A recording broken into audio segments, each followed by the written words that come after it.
it's just an extremely modern crime. And what I think is that the Kohberger case has really held a mirror up to our culture in many ways. You know, how we create toxic men who have these ideas about women, about how we create the idea that if you don't get everything you think is coming to you, you have a right to go out and act like a big jerk and steal it from people, even if it's their life. The way that we blame the victims and their families instead of blaming the offender.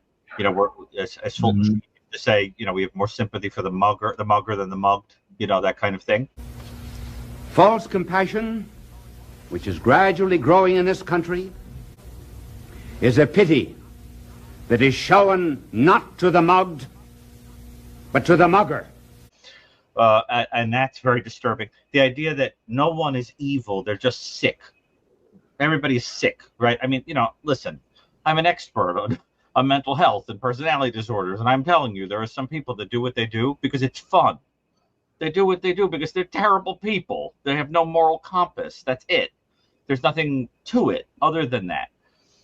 That's very disturbing, and it goes on and on and on. And then I also think that what we also want to bear in mind is that we also sort of ate it up.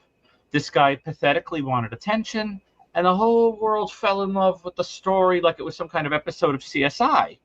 So I think that, you know, it really is. I think when the Kohberger case is over, there need to be books written, not about him and how interesting he was, but about that mirror that he held up to our world and how we're creating Brian Kohbergers and how he gets us to react and what he brings out of us. And I don't know if you guys agree with that, but I just think he exemplifies so much of what is ugly in the culture. And do you agree with that? I'm just curious if you guys agree. I know it's supposed to be our final word, but